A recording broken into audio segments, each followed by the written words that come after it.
سنو سنو اللہ کا کلام کیا کہتا ہے، اٹھو اٹھو قرآن کا پیغام کیا کہتا ہے، سنو بسم اللہ الرحمن الرحیم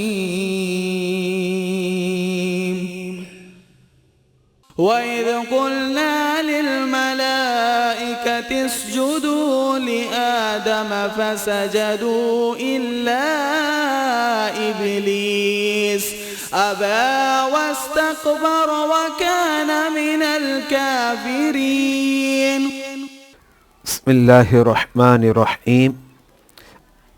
اور اذ جب قلنا ہم نے کہا للملائکتی فرشتوں کو اسجدو سجدہ کرو لآدم آدم کو تو سجدو انہوں نے سجدہ کیا الا مگر ابلیس یعنی شیطان ابا اس نے انکار کیا اور استکبرا تکبر کیا اور کانا ہو گیا من سے کافرین کافروں۔ تفسیری ترجمہ آپ کے سامنے پیش کرتا ہوں۔ اور جب ہم نے فرشتوں کو حکم دیا کہ آدم علیہ السلام کو سجدہ کرو تو سب نے سجدہ کیا سوائے ابلیس کے، اس نے انکار کیا اور تکبر کیا اور کافروں سے ہو گیا۔ معزز سامعین و ناظرین، اللہ تبارک و تعالیٰ کے فضل و کرم سے آج سورہ بقرہ کی آیت نمبر 34 کے متعلق درس قرآن آپ سماعت کریں گے۔ جناب حضرت سیدنا آدم علیہ السلام اور ابلیس لعین کا واقعہ قرآن عظیم و فرقان حمید کی 7 سورتوں میں ذکر کیا گیا ہے۔ جناب جب فرشتوں نے حضرت آدم علیہ السلام کی وسعت علم اور اپنے عاجز ہونے کا اعتراف کر لیا تو خالق کائنات نے فرشتوں کو حکم دیا کہ آدم علیہ السلام کو سجدہ کرو۔ اس مقام پر چند باتیں قابل توجہ ہیں۔ نمبر 1، سجدہ کس کو کہا جاتا ہے؟ نمبر 2، سجدے سے کون سا سجدہ مراد ہے؟ میں آپ کے سامنے سب سے پہلے سجدے کی تعریف اور ڈیفینیشن پیش کروں گا، اس کے بعد سجدے کے اقسام۔ سجدہ دین اسلام میں وضع الجبہۃ علی الارض، اس کا مطلب یہ ہے کہ پیشانی کا زمین پر رکھنا کہلاتا ہے۔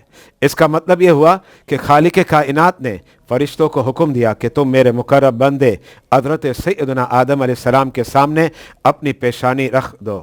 جناب سجدے کی 2 صورتیں ہیں، ایک تو یہ کہ پیشانی جھکانے والا یہ اعتقاد رکھے کہ جس کے سامنے پیشانی جھکا رہا ہوں وہ معبود اور لائق عبادت ہے، تو یہ سجدہ عبادت ہے، اور یہ خاص ہے اسی وحدہ لا شریک کے ساتھ جو ہمارا اور ساری کائنات کا مالک و خالق ہے، کیونکہ اللہ تبارک و تعالیٰ کے سوا کسی کی عبادت کبھی بھی کسی نبی کی شریعت میں جائز نہیں تھی، بلکہ انبیاء کرام کی بعثت کا پہلا مقصد یہی تھا کہ وہ انسانوں کو صرف خالق کائنات کی عبادت کا حکم دے اور دوسروں کی عبادت سے منع کرے۔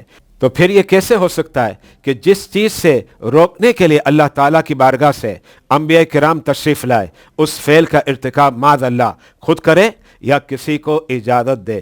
دوسری صورت یہ ہے جس کے سامنے سجدہ کیا جا رہا ہے اس کو معبود اور لائق عبادت نہ سمجھا جائے، بلکہ اس کی عزت و احترام کے لیے اسے سجدہ کرے۔ یہ سجدہ تعظیمی کہلاتا ہے۔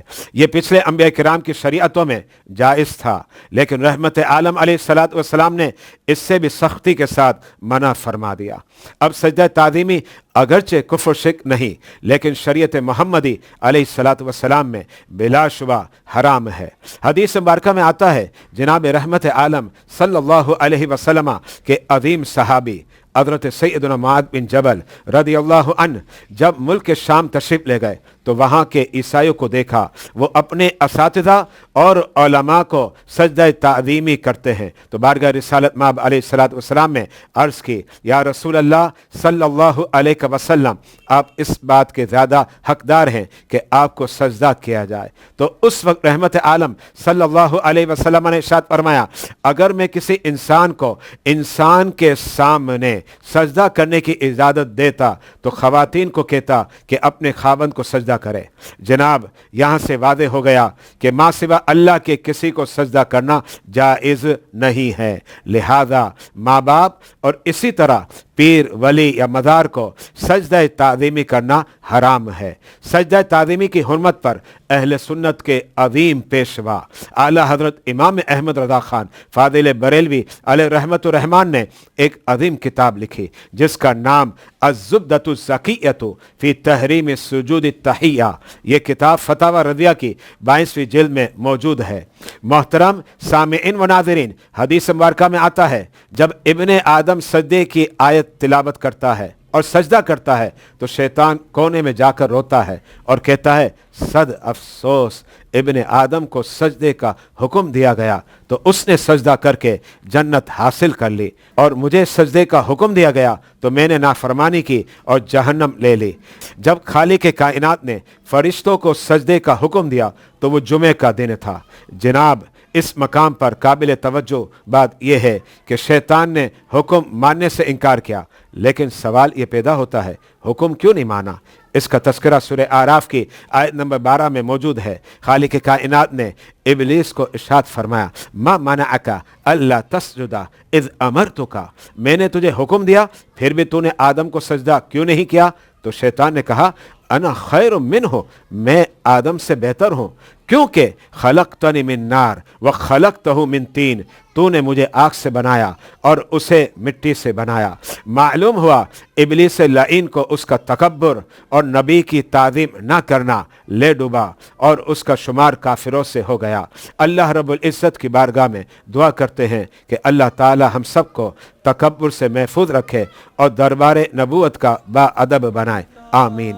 وآخر دعوانا ان الحمدللہ رب العالمین۔ اس سلسلے کو آپ حضرات دیکھ سکیں گے ہمارے یوٹیوب چینل وسیم ضیائی اور ہمارے فیس بک پیج مرکز العلوم پر، اور مزید اسلامی معلومات اور دینی کتابوں کے لیے وزٹ کریں ہماری آفیشیل ویب سائٹ www.wasimziai.com۔